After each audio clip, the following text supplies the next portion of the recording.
এক একটা গ্রামের চায়ের দোকান এক একটা সংসদ। কথা বুঝেন না আপনারা? কি সংসদ? এখানে বসে বসে আইন পাস হয় কোন বেটা কে কেমন। আর চায়ের দোকানে চা উঠানোর টাকা নাই, বিস্কুট উঠানোর টাকা নাই, 32 ইঞ্চি টিভি লাগানোর টাকা শয়তান তারে ঠিকই দিছে। ওইটা নিয়ে বসে আর দেখে আর করে ভাই হুজুর কি করে গেল, ওই চেয়ারম্যান কি করলো, এমপি কি করলো, মেম্বার কি করলো, মাদ্রাসার মুহতামিম গতকাল কি করেছে, সব নিয়ে খোঁচাখুচি। নিজের তলায় দোষের অভাব নাই, আরেকজনের দোষ তালাশ করার জন্য ব্যস্ত। অথচ এটা যদি নিজের ব্যাপারে চিন্তা করত, আমি আমার ব্যাপারে চিন্তা করি, হাসিবু ক্বাবলা আন তুহাসাবু। প্রত্যেকের উচিত দুনিয়ার জমিন থেকে যাওয়ার আগেই নিজের হিসাব নিজের মিটানো। আমি যখন আমার হিসাব মিলাবো তো কবরের হিসাবটা আমার জন্য সহজ হয়ে যাবে। কি ঠিক না? আপনি চাকরি করেন, আপনার নেতা যখন নাকি দোকানের সব হিসাব রাত্রিবেলা 1 মাস পরে মালিককে দেওয়া লাগে, তো 1 মাসের হিসাব আপনি সুন্দর করে গোছানোর জন্য রাত দিন 24 ঘন্টা খাটেন। তো দুনিয়ার মানুষের সামনে যদি হিসাব দেওয়ার জন্য আপনার মনের পেরেশানি এতটুকু থাকে, কবরের হিসাব যখন আল্লাহ পাক নিবে সেই হিসাবটা কতটুকু পেরেশানিতে দেওয়ার দরকার ছিল। উচিত ছিল দুনিয়াতেই আপনার হিসাব প্রতিদিন আপনি মিলান, যেন কবরের হিসাবটা আসানের সঙ্গে হয়ে যায়। কিন্তু আমরা দুনিয়ার হিসাব মিলাই না, অন্যের হিসাবে ব্যস্ত। কেউ নাই এরকম যে বলতে পারবে আমার গুনাহ নাই। শুধুমাত্র নবীরা, সাহাবীরা, তাবেঈরা, এদেরকে আল্লাহ পাক নিজ গুণে ক্ষমা করে দিয়েছেন। সুবহানাল্লাহ ওয়া বিহামদিহি। আল্লাহ পাক নবীদেরকে নিষ্পাপ বানিয়েছেন। সাহাবীরা আল্লাহর উপরে সন্তুষ্ট, আল্লাহ তাদের উপরে সন্তুষ্ট।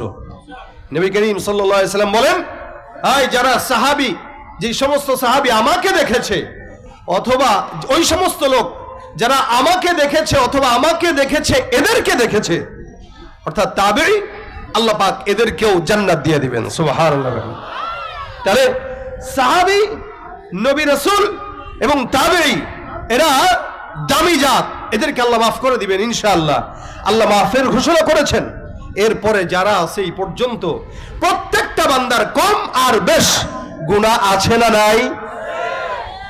ভাইরা আমার, এরপরেও অন্যের দোষ নিয়ে আমরা তালাশ করি। নামাজ পড়তেছি, নামাজ শেষ, বাস গীবতে লেগে গেলাম। জিকির করতেছি, জিকির শেষ, তো গীবতে লেগে গেলাম।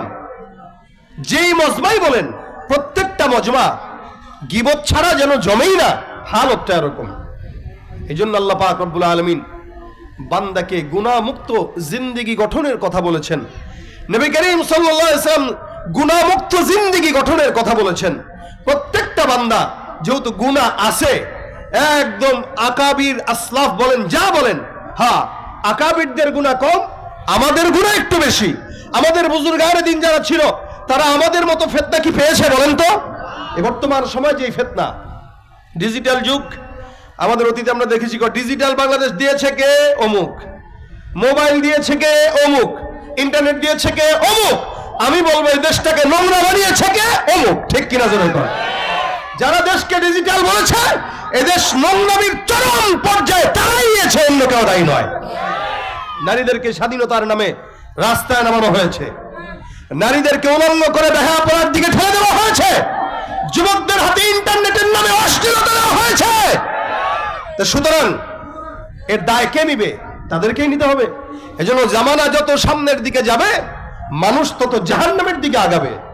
জামানা যত পিছনের দিকে, মানুষ তত জান্নাতের নিকটে। এ কথা আমার নয়, স্বয়ং আল্লাহ পাক কোরআনে বলেছেন। জোরে বলেন সুবহানাল্লাহ। আল্লাহ পাক বলেছেন, ওয়াস-সাবিকুনা আস-সাবিকুন উলাইকাল মুকাররাবুন ফি জান্নাতিন নাঈম সুল্লাতুম মিনাল আউয়ালিন ওয়া কলিলুম মিনাল আখিরিন। আমার আল্লাহ পাক রব্বুল আলামিন বলেন, খুব বুঝবেন, যেই পয়গম্বর হাবিব মুহাম্মদুর রাসূলুল্লাহ সাল্লাল্লাহু আলাইহি ওয়াসাল্লাম জমিন থেকে বিদায় হয়েছে 1450 বছর হয়ে গেল। মনে রাখবেন, যেই বান্দা রাসূলের থেকে যত নিকটে, ওই বান্দা জান্নাতের তত নিকটে।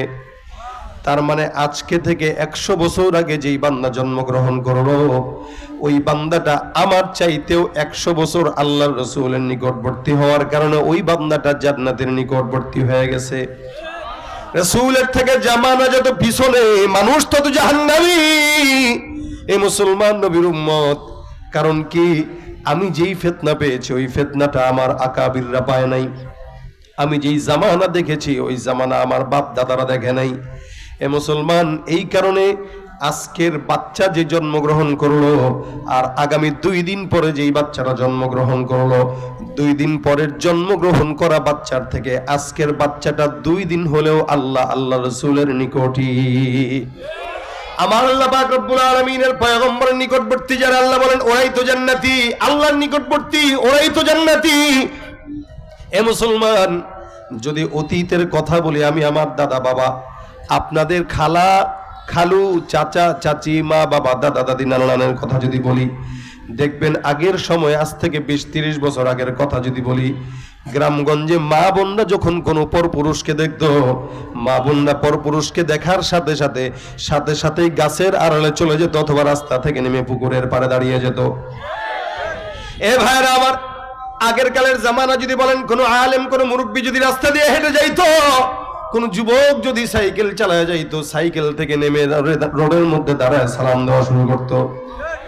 আর এখন এই কয়েকটা বছরের ব্যবধানের মধ্যে তাকায় দেখেন, যুবকরা সালাম দেবে তো দূরের কথা, মুরব্বী দেখলে মুরব্বীর নাকের মধ্যে আবার সিগারেটের ধোঁয়াও ছাড়তে দ্বিধা করে না। যেই মা বোনরা পরপুরুষদেরকে দেখলে রোড থেকে নেমে যায়, গাছের আড়ালে লুকায়, ওই মা বোনদেরকে এই সময় তাকায় দেখে, কোন পরপুরুষ যদি তারা দেখে, ওড়নাটা যদি বুকের উপরেও থাকে, আবার ওটাকে সরায় তারপর আবার দেখায় তারপরে দেয়। আগে সরাবে, দেখাবে, তারপরে দিবে। এ মুসলমান, এই জন্য বলি আগের কালের সময় এখনকার সময় পার্থক্য। এ মুসলমান, 4 বছর 5 10 বছর 20 বছর 30 বছর আগে গ্রামগঞ্জের কথা যদি বলেন, আপনার দাদা দাদি নানা নানি প্রতিদিন সকালবেলা সূরা ইয়াসিন তেলাওয়াত না করে কেউ একদম কাজের মধ্যে হাত দেওয়াটা বরকত মনে করতো না। সকালবেলা সূরা ইয়াসিন তেলাওয়াত করে তারপরে ঘরের কাজে হাত দেয়, বিকালবেলা সূরা ওয়াকিয়া তেলাওয়াত করে তারপরে ঘরের কাজে যায়। এ মুসলমান, প্রত্যেকটা বান্দা সকাল বিকাল দুপুর রাত তেলাওয়াত করতো। এ মুসলমান, এই কত দিনের ব্যবধানে এখন তাকায় দেখেন তেলাওয়াতের নাম গন্ধ নাই। কোরআন ঘরের মধ্যে আছে কিন্তু ময়লাযুক্ত কোরআন। এই যে কোরআনটা রেখে দিয়েছে, রমজান মাস আসলেও নামায় না, সারা বছরও নামায় না, এমনকি এমন হয় ঘরের মধ্যে কোরআন আছে, ওই মুসলমান ঘরের মধ্যে টিভিটা আনলো, ওই টিভিটা রাখার জন্য কোরআনটা অন্য ঘরে নিয়ে যায়, টিভিটাকে সুন্দর করে ঢেকে দেয়, কিন্তু কোরআনটা ধুলায় ধুলোড়িত হয়। আল্লাহ পাক রব্বুল আলামিন জমিনের মধ্যে বান্দার কতটুকু অবস্থা এরকম হালত করে দিয়েছেন। অল্প কিছু দিনের ব্যবধানের কথা বললে, আপনার আমার ছোট্টবেলায় যদি আপনি আপনার ইতিহাসটা স্মৃতিটা একটু মনে করে দেখবেন, প্রতিদিন সকালবেলা যখন ঘুম থেকে জাগতেন, আমি আমার কথা যদি বলি, আমার মা বাবা, আমার সন্তান, আমরা সন্তান হিসেবে সকালবেলা যখন ঘুম থেকে জাগতাম, মা বাবার কোরআন তেলাওয়াতের আওয়াজে আমাদের ঘুম ভাঙতো। বাবা তেলাওয়াত করতো, মা তেলাওয়াত করতো, অথবা মা জিকির আজকার করতো। সকাল 7টা-8টার দিকে যখন ঘুম ভাঙে, তাকায় দেখতাম মা বাবা তেলাওয়াত করতেছে, তেলাওয়াতের আওয়াজটাই আগে কানে আসতো। আর বর্তমান সময়ের বাচ্চাদের ঘুম ভাঙে মা বাবার নগ্ন ইউটিউব আর ফেসবুকের নোংরা আওয়াজে। তাহলে জামানা কতটা পরিবর্তন, শিখবে কোথায়? এই কারণে আগের কালের মানুষদেরকে গালি না দিয়ে জান্নাতি হওয়ার চেষ্টা করেন। আল্লাহ পাক রব্বুল আলামিন বলেন, উলাইকাল মুকাররাবুন ফি জান্নাতিন নাঈম সুল্লাতুম মিনাল আউয়ালিন ওয়া কলিলুম মিনাল আখিরিন। জামানা যত নিকটে, আল্লাহর নিকটে, মানুষ যত পিছনে, জামানা যত সামনে, মানুষ তত জাহান্নামের পিছনে। এ মুসলমান, এই কারণে আল্লাহ পাক রব্বুল আলামিন বান্দাকে গুনাহ করবে এটা তো আল্লাহ পাক নিজেও জানে। প্রত্যেকটা বান্দার গুনাহ আছে, আপনার আমার গুনাহ আছে। আল্লাহর কসম, গুনাহ যদি আপনার আমার প্রকাশ পেয়ে যাইত, একটা বান্দাও কোনোদিন আয়নার সামনে চেহারায় বান্দা মুখ দেখতো না, সন্তানের সামনে বাবা কোনোদিন দাঁড়ানোর দুঃসাহস করতো না, আমার মতো একজন নাখান্দা বান্দাও আপনাদের সামনে বয়ান করার দুঃসাহস করতো না। আল্লাহ পাক রব্বুল আলামিন আমাদের গুনাহটাকে গোপন রেখে দিয়েছেন, আমাদের মা বাবার গুনাহটাকে আমাদের সামনে পর্দা দিয়ে দিয়েছেন। এ মুসলমান, শুধু তাই নয়, হাদিস শরীফে আল্লাহর রাসূল সাল্লাল্লাহু আলাইহি ওয়াসাল্লাম বর্ণনা করেন, কোন ইমানদার বান্দা মান সাতারাহুল্লাহু মুসলিমা সাতারাহুল্লাহু ইয়াউমাল কিয়ামা, কোন মুমিন যদি আরেকজন মুমিন বান্দার গুনাহটাকে গোপন রেখে দেয়, আমার আল্লাহ পাক কিয়ামতের ময়দানে ওই বান্দার দোষটাকেও গোপন করে দিবেন। আল্লাহ পাক নিজেও দোষ গোপন করেন, এইজন্য সাত্তার। আল্লাহ পাক নিজেও দোষ গোপন করেন, আরেকজনকে দোষ গোপন করার জন্য বলেন খবরদার, জমিনের মধ্যে অসংখ্য বান্দারা গুনাহ করবে, তবে তোমরা কোনো বান্দা যদি কোনো বান্দার গুনাহের হালত জানো কেউ কাউরে বলবা না। আমি আপনি কত গুনাহ করেছি বালিশের সঙ্গে মাথাটা লাগাইলে আমাদের সামনে স্পষ্ট প্রমাণ হয়ে যায়। জীবনে এমন এমন গুনাহ আছে যে এই গুনাহটা কাউকে বলার মতো না। মালিক আল্লাহ পাক রব্বুল আলামিন ছাড়া কেউ জানে না। এ মুসলমান, এই কারণে প্রত্যেকটা বান্দার উচিত নিজের গুনাহের হিসাব নিজের মিলানো। আল্লাহ পাক এমন একজন যার কারণে বান্দা এত গুনাহ করার পরেও আসমানের মালিক আল্লাহ পাক রব্বুল আলামিন বান্দাকে সুন্দর করে জানায় দেন, লা তাকনাতু মির রাহমাতিল্লাহ। আমার আল্লাহ পাক রব্বুল আলামিন বান্দার গুনাহটাকে গোপন তো রাখেনি।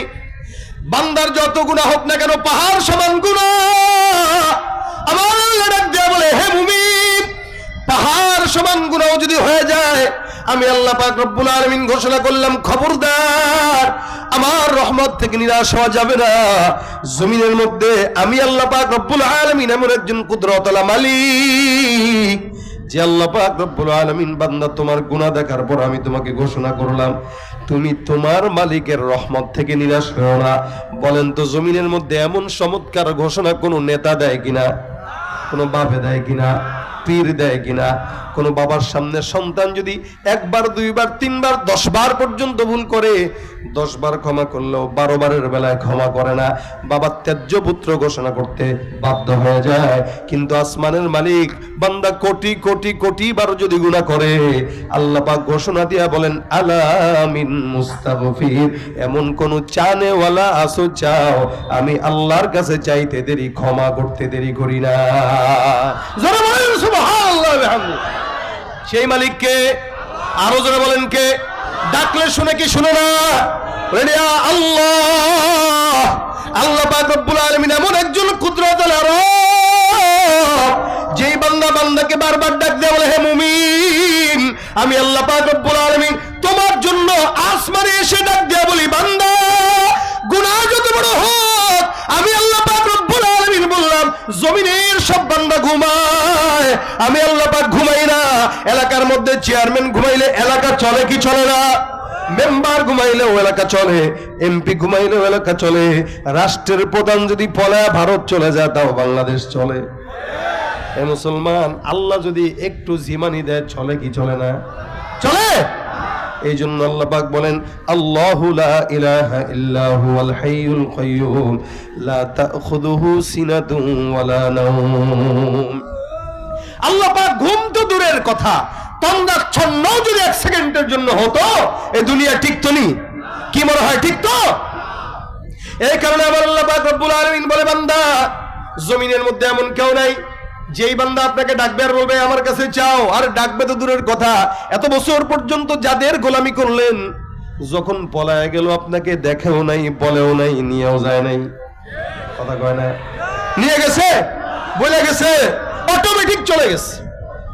এটাই হলো দুনিয়ার মানুষের হাল। দুনিয়ার মানুষকে বন্ধু বানাবেন, এই বন্ধুত্ব স্বার্থ যতক্ষণ থাকবে টিকবে, স্বার্থ নাই টিস্যুর মতো ব্যবহার করে ফেলে দিবে। কথা বলে না? কিন্তু আল্লাহর সঙ্গে বন্ধুত্ব করেন, আল্লাহ বান্দার হাতকে জান্নাত পর্যন্ত নিয়ে যায় ধরে। সুবহানাল্লাহ। হ্যাঁ, রাসূলের সঙ্গে এটা ওয়াদা।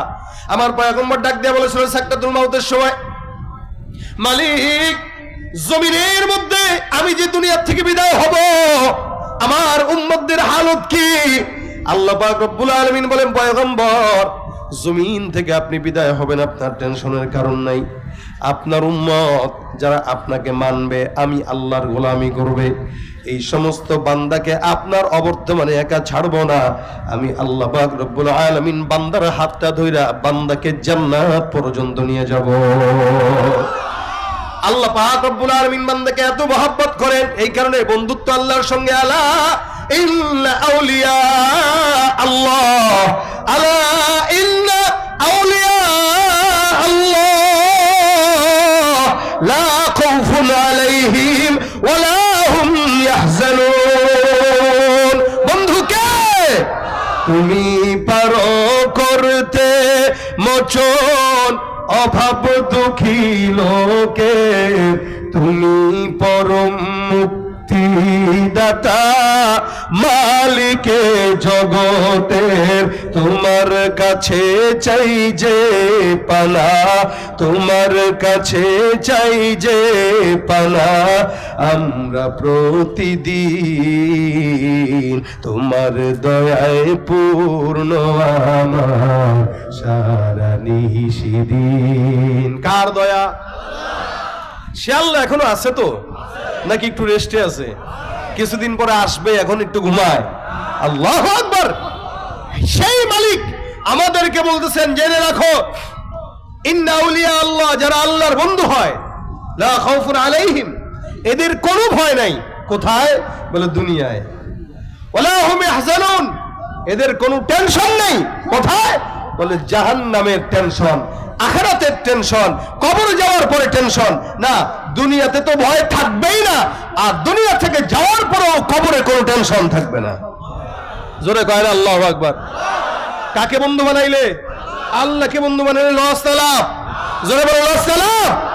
এই জন্য আল্লাহ পাক রব্বুল আলামিন বলে, বন্ধু বানাইবা আল্লাহকে, খবরদার ইহুদি নাসারাকে বন্ধু বানাও না। লা তাত্তাখিযুল ইয়াহুদা ওয়ান নাসারা আউলিয়া বাদুহুম আউলিয়া বাদ। আমাদের দেশে কিছু মানুষ আছে যারা ধর্ম, যার যার উৎসব সবার এই সমস্ত কথা বলে ইহুদি নাসারাকে বন্ধু বানায়। কথা কয় না? আছে না নাই? ইহুদিদেরকে বন্ধু বানায়, নাসারাকে বন্ধু বানায়। আমার আল্লাহ পাক ডাক দিয়া বলে, না না, ইহুদি নাসারা কোনোদিন তোমাদের বন্ধু হয় না। এরা ওদের বন্ধু, তারা তাদের বন্ধু, তোমরা তোমাদের বন্ধু। বর্তমানের হালত হইল মুসলমান মুসলমানের দুশ্মনী বাড়ায় আর বন্ধুত্ব লাগায় সব ইহুদি নাসারা নাস্তিকের সাথে, ঠিক কি না? ভাইরা আমার, আল্লাহ পাক রব্বুল আলামিন এত আশার বাণী শোনায় বলেন, লা তাকুনাতু মির রাহমাতিল্লাহ, নিরাশ হয়ে যাবে না। গুনাহ যতই হোক না কেন, খবরদার, আমি আল্লাহ একজন আছি বান্দা ক্ষমা করার জন্য। আল্লাহর হাবিব সাল্লাল্লাহু আলাইহি সাল্লাম ঘটনা বর্ণনা করে, বনি ইসরাইলের জামানার ঘটনা, মুসা পয়গম্বরের ঘটনা। উনার এলাকায় একজন লোক ছিল, একটা নয়, দুইটা নয়, তিনটা নয়, 100টা খুন করছে। কয়টা? প্রথমত 99টা খুন করলো। এই বান্দা 99টা খুন করার পর আল্লাহর বান্দার মাথার মধ্যে একটা চিন্তা আসছে, এতগুলা বছর এতগুলা মানুষরে খুন করলাম, জমিনের মধ্য থেকে একদিন তো বিদায় হওয়া লাগবে, ক্ষমা তো একজনের কাছে চাওয়া দরকার। অনুমতিতে আসছে। আচ্ছা বলেন তো, আপনারা কেউ 100টা খুন করছেননি? কেউ করেন না? আলহামদুলিল্লাহ। করলেও বলবে না 100টা তো করবে না, এত দু একটা করছে রাজনৈতিক কারণে, নেতারা মানতে যায় পরের দলের নেতার একটা কর্মীরা মেরে ফেলছে। এটা হয় না? আমাদের দেশে তো এখন মৃত্যু 1 টাকার জন্য হয়, সিএনজি ভাড়া 2 টাকার জন্য মারামারি লেগে একজনকে হত্যা করা আছে না নাই? এ হলো হাল। ভাইরা আমার, খুব বুঝেন, 99টা খুন করার পরে গেল এক আবেদের কাছে যায়, বলে, ভাই আল্লাহর কাছে একটু ক্ষমা চাইতে চাই, মালিক কি মাফ করবে কিনা? 99টা খুন করলাম। আবেদ ডাক দিয়া বলে, মাথা নষ্ট হয়ে গেছে বেটা, 99টা খুন করছিস, পাগল কোথাকার, যা, ক্ষমা নাই আল্লাহ পাক এত সোজা না যে তোমার মাফ করবে। বেচারা বিদায় করে দিল, ভাই ক্ষমা নাই, ক্ষমা নাই। এই বান্দাটার মেজাজ গরম, কি করবে? আল্লাহর বান্দাটা পকেটের মধ্যে চাকু, চিন্তা করলো নিজে যেহেতু ক্ষমা পাবো না, তোর মতো বেঈমান রাখা দরকার নাই। চাকুটা বার করছে, পেটের মধ্যে ঢুকাই দিছে, শেষ। আগে ছিল 99টা, এখন হয়েছে কয়টা? 100, সেঞ্চুরি হয়ে গেছে। আল্লাহর বান্দা কি করবে? এখন মাথার মধ্যে টেনশন, 99টা ছিল, এখন একটা বাড়ছে, মানে 100টা।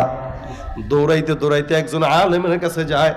আলেমের কাছে যায়, ডাক দেয়া বলো, ভাই 100টা খুন করছি, বলো মাওলা ক্ষমা করবে কিনা?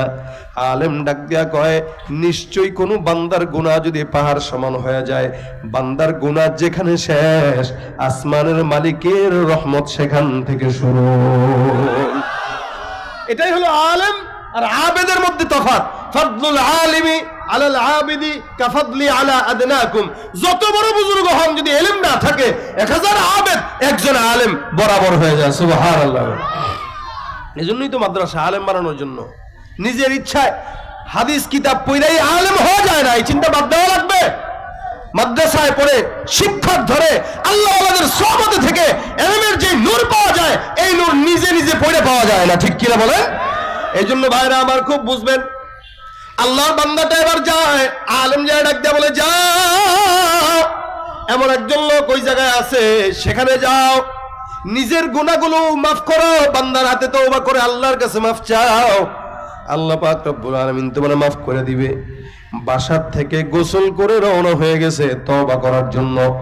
উদাহরণস্বরূপ আপনাদের কাশীনাথপুর থেকে ঢাকায় যাবে তওবার জন্য, বাস ওখানে যে মাফ টাফ চাবে আল্লাহর কাছে হাতে ধরে বায়াত হবে, রওনা হয়ে গেছে। হঠাৎ করে প্রতিমধ্যে সিরাজগঞ্জ শহর পর্যন্ত গেল, বা মোড় পর্যন্ত গেল, কড্ডার মোড় পর্যন্ত গেল। মালিক ডাক দিয়ে বলে আজরাইল যাও, ওই বান্দার জানটা কবজ করে নিয়ে আসো।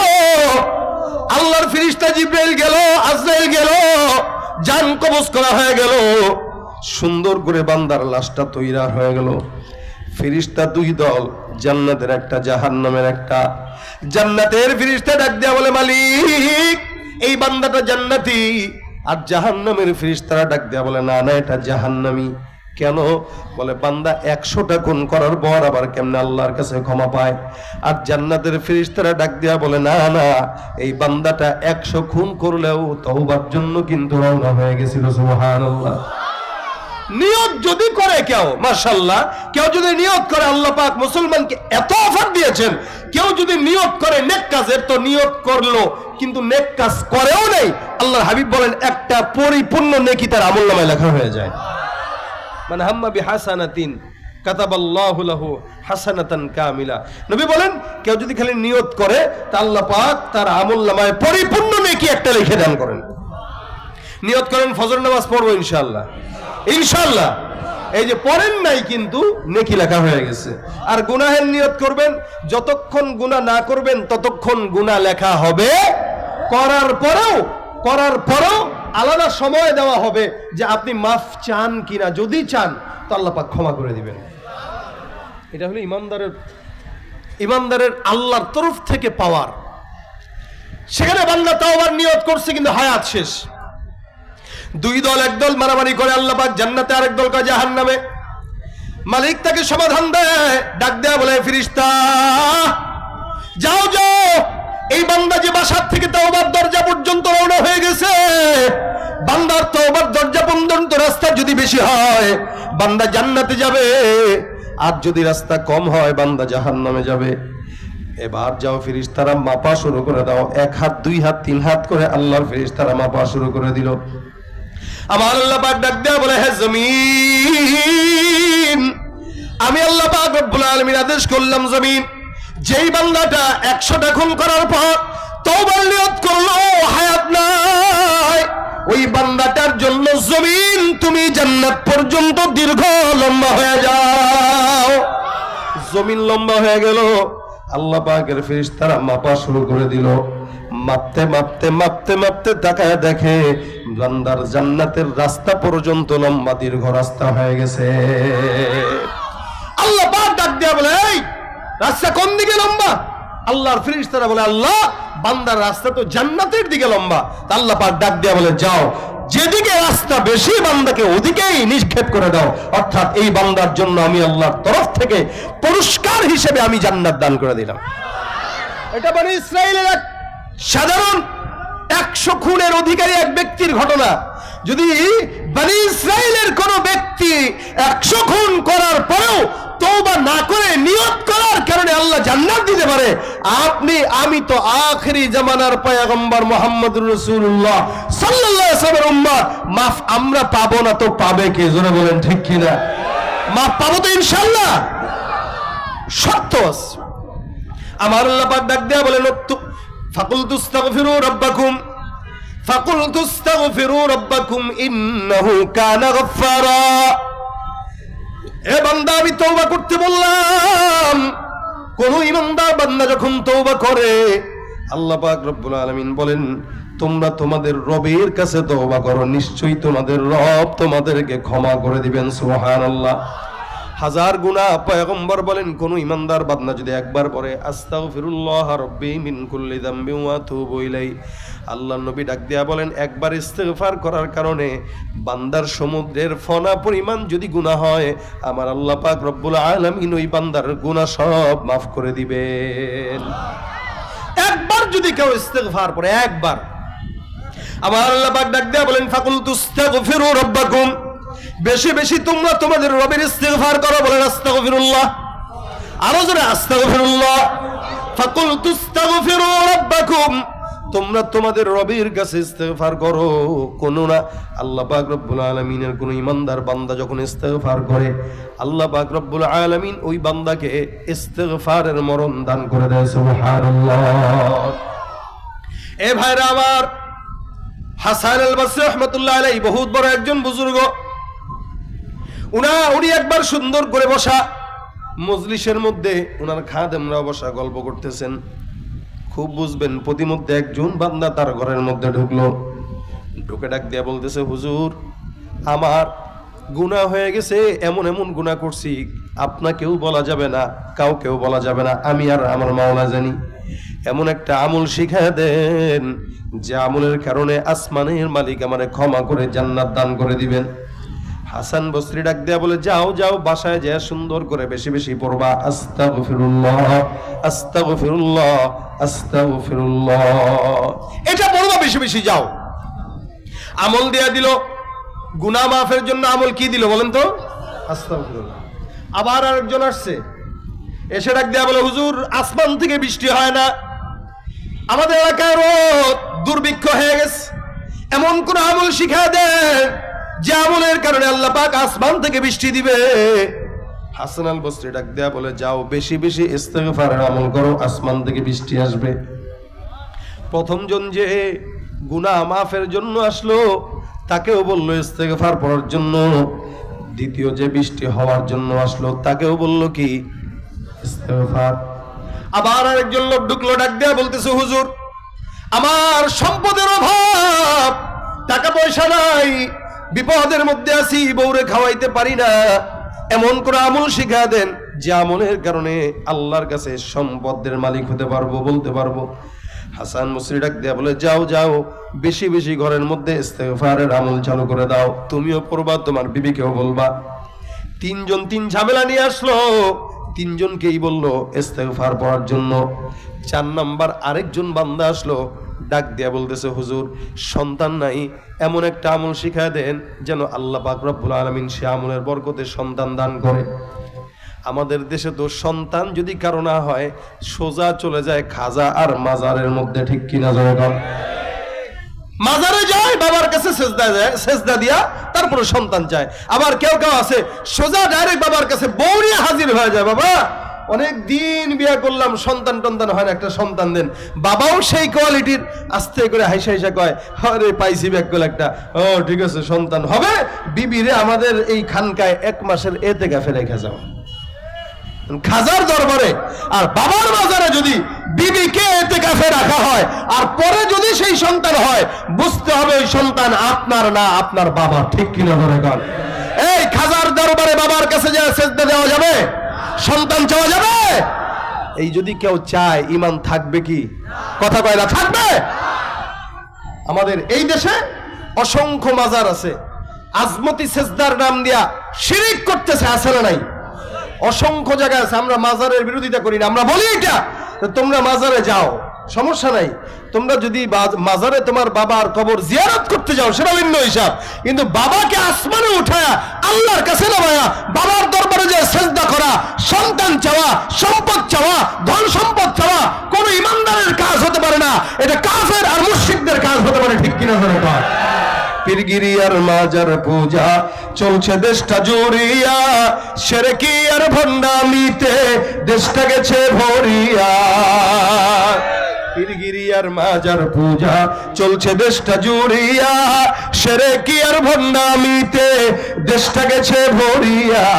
গাজার কলকিটান মারিয়া, গাজার কলকিটান মারিয়া দেখায় খাজার সাথ, ওরা শিক্ষিত শয়তান, ওরা জয় ওরা শিক্ষিত শয়তান, ওরা শিক্ষিত শয়তান। দুর্নীতির ওই আখড়ায় বসে, দুর্নীতির ওই আখড়ায় বসে জাহির করে জ্ঞান, কলম দিয়ে কামায় টাকা ধরে সাধুর ভান। ওরা শিক্ষিত শয়তান, ওরা শিক্ষিত শয়তান, ওরা শিক্ষিত শয়তান, ওরা শিক্ষিত শয়তান। ঠিক না? পীরগিরি আর মাজার পূজা শিক্ষাঙ্গনের দিকে ভাইরে দেখো না চোখ মেলিয়া, ছাত্ররা সব বই ছাড়িয়া থাকে শুধু প্রেম লইয়া।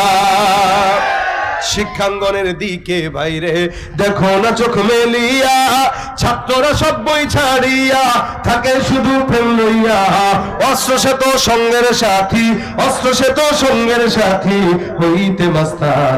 ওরা শিক্ষিত শয়তান, ওরা শিক্ষিত শয়তান, ওরা শিক্ষিত শয়তান, ওরা। যেখানে যাই ভেজালেতে ভরে গেছে দেশটায়, ব্যবসায়ীরাও রাতারাতি কালো টাকায় হাত রাগায়। ডিমের হালি কত এখন? হ্যাঁ, তাহলে দেখেন মুরগি যদি জানতো যে যেটা ফ্রি পারি এটা নিয়ে এত রাজনীতি, ও তো দুঃখে কষ্টে পাড়া বন্ধ করে দিত। কৃষক শ্রমিক কষ্ট করে আর আমার দেশের ধান্দাবাজদের মুখে হাসি ওঠে। মনে রাখবেন, এক স্বৈরাচারী বিদায় হইলেও এখনো স্বৈরাচারী শেষ হয় নাই। এক স্বৈরাচারী কি বিদায় করতে পেরেছে বাংলার জনগণ? এখনো যদি কেউ আবার স্বৈরাচারিতার ভূমিকায় নিজেদেরকে পদার্পণ করতে চায়, মনে রাখতে হবে স্বৈরাচারী 15-16 বছরের সরকারকে যেই বাংলার জনগণ 40 মিনিটের আলটিমেটাম দিয়ে দেশ থেকে পালাতে বাধ্য করেছে, নতুন করে স্বৈরাচার যদি আবার দেশে আসতে চায় 20 মিনিটের মাথায় তাদেরকে দেশ ত্যাগ করে বাধ্য করবে। ঠিক কিনা ধরে কর?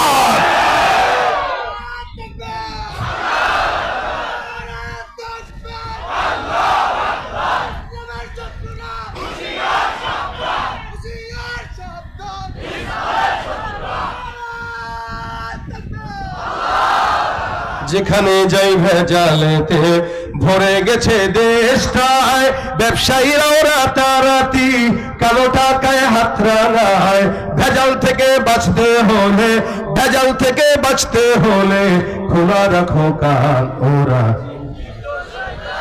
ওরা শিক্ষিত শয়তান, ওরা শিক্ষিত শয়তান, ওরা শিক্ষিত শয়তান। ঠিক না ভাইরা আমার? শিক্ষিত শয়তান এখনো সমাজে আছে না নাই? বহুত আছে, বহুত। এই দেশে এক সরকার যাবে, এক সরকার আসবে। মনে রাখবেন, ইসলামী আইন ছাড়া শান্তির স্বপ্ন দেখাটা বোকামি ছাড়া কিচ্ছু না। কথা ঠিক কিনা ধরে কোন? আলেম নামেও কত দেখো টাকার মোহে পড়িয়া, স্বার্থের পিছে দৌড়াইতেছে কোরআন হাদিস ছাড়িয়া। জিহাদ ছেড়ে কেউ বা ধরছে, জিহাদ ছেড়ে কেউ বা ধরছে দরবেশেরই ভান। ওরা শিক্ষিত শয়তান, ওরা শিক্ষিত শয়তান, ওরা শিক্ষিত শয়তান, ওরা শিক্ষিত শয়তান। ঠিক না ভাইরা আমার? সন্তান চাইলে কার কাছে? সম্পদ চাইলেও কার কাছে? হাসান বসরির কাছে এসে ডাক দেয়া বলে, হুজুর সন্তান হয় না এমন কোন আমল শিখায় দেন। এই কিন্তু হুজুরের কাছে সন্তান চায় নাই, কি বলছে? আমল দেয়া দেন। হাসান বসরি যা ডাক দেয়া বলে, যাও বাবা ইস্তেগফার পড়ো। প্রথমে একজন গুনাহের জন্য আসলো, ইস্তেগফার বলল। বৃষ্টির জন্য আসলো, ইস্তেগফার বলল। সম্পদের জন্য আসলো, ইস্তেগফার বলল। সন্তানের জন্য আসলো। আরেকজন ডাক দেয়া বলতেছে, হুজুর আমার ক্ষেতের মধ্যে ফসল নাই, এমন কোন আমল শিখা দেন যে আমলের কারণে আল্লাহ পাক ক্ষেতের মধ্যে বরকত দান করবে। উনি ডাক দেয়া বলে, যাও যাও বেশি বেশি ইস্তেগফার করো। 5 জন আসলো, 5 জনকে একই আমল দিলেন। খাদেম ডাক দেয়া, হুজুর বুঝলাম না, আপনি কি আর কোনো আমল পারেন না?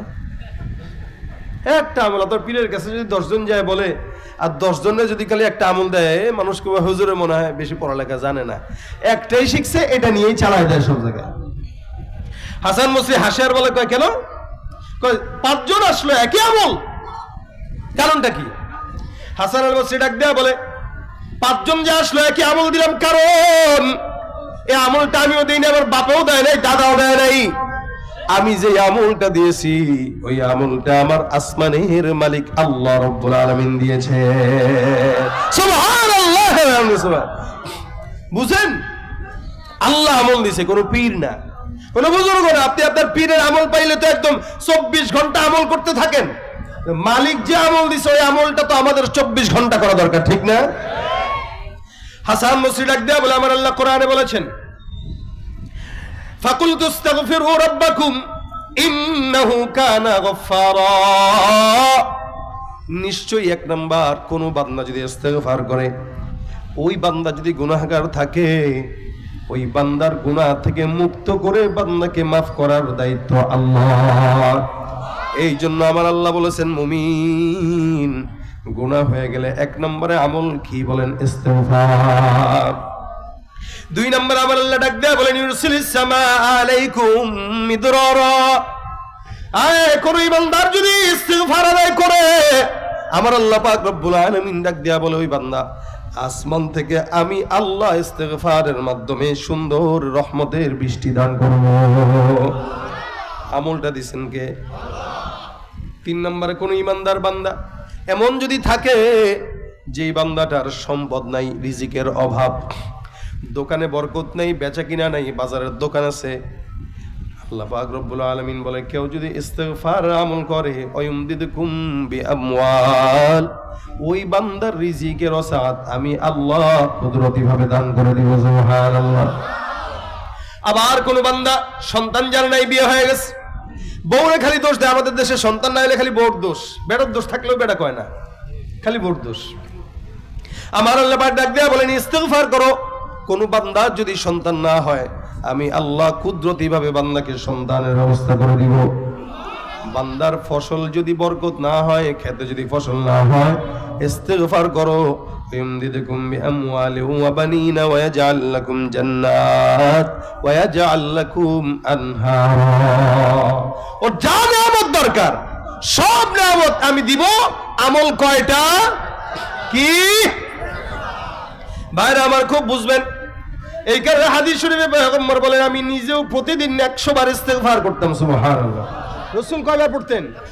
100 বার। তাহলে আমাদের তো 1 কোটি বার পড়া দরকার। আমরা গুনাহ করতেছি, গীবত করতেছি, শিকায়াত করতেছি, এখানে গীবত, ওখানে গীবত, ওই হুজুরের কি দোষ, ওই হুজুরের কি দোষ। ভাই কি ফায়দা? ফায়দা কি বলেন? আপনি গীবতের কারণে নিজের নেকিগুলো হারাইতেছেন, আরেকজনের গুনাহগুলো নিজের কাঁধে নিতেছেন, কি ঠিক না? মনে করেন আমি সাইদ, আমি থাকি ঢাকায়, আপনি থাকেন পাবনা, আপনি এখানে বসে বসে আমার নামে না জেনে গীবত একটা করলেন। আপনাকে যদি বলা হয়, ভাই সাইদ আহমদকে যদি আল্লাহ পাক জান্নাত দেয়, তুমি মানবা? কেমনে জান্নাত পায়? এত জাহান্নামী ধরলেন। আপনি চান আমি জাহান্নামে যাই, কিন্তু আপনি জায়গায় জায়গায় বসে বসে আমার গীবত করে গোপনে গোপনে আমার জান্নাতের রাস্তা খুলে দিচ্ছেন, আপনি নিজেও জানেন না কেন? গীবতের মাধ্যমে, কি ঠিক না? কথা বলেন ঠিক কিনা? এই জন্য আমি বলি, গীবত যদি করতে হয় মায়ের নামে করেন, বাপের নামে করেন। কেন জানেন? কারণ আপনার মা বাবার জন্মদাতা হিসেবে আপনি যখন মা বাবার গীবত করবেন, আপনার গুনাহগুলো, মা বাবার গুনাহগুলো আপনার কাছে আসবে, আপনার নেকিগুলো মা বাবার কাছে যাবে। ঘরের নেকি ঘরেই থাকলো, মা বাবা জান্নাতে গেল, কি ঠিক না? আপনি অন্তত আপনার মা বাবাকে জান্নাতে দেন না, কিন্তু মা বাবার নামে গীবত করলে ভাই ফাটালো একদম। আমার মায়ের নামে কস, বাবার নামে কস, বাবার নামে কইলে গায়ে লাগলে একজন মুমিন ভাইয়ের নামে কিভাবে গীবত হয়? এজন্য আল্লাহ পাক বলেন, ইন্নামাল মুমিনুনা ইখওয়া ফাসলিহু বাইনা আখাওয়াইকুম। প্রত্যেকটা মুমিন ভাই ভাই। কেউ যদি কোনো ভুল করে, ইসলাহের নিয়তে একে শুধরায় দাও, এটা আল্লাহ পাকের আদেশ। সেটা না করে গীবত শিকায়াত করে অযথা নিজের গুনাহের আমলনামাকে ভারী করার কোনো দরকার নাই। ওই সময়টা ইস্তেগফার করেন, অন্তত নিজের গুনাহটা কমবে, বাড়বে না। রাজি আছেন করতে ইনশাআল্লাহ? হার টাইম হাতের কাজ আছে, পায়ের কাজ আছে, জবানের কাজ নাই।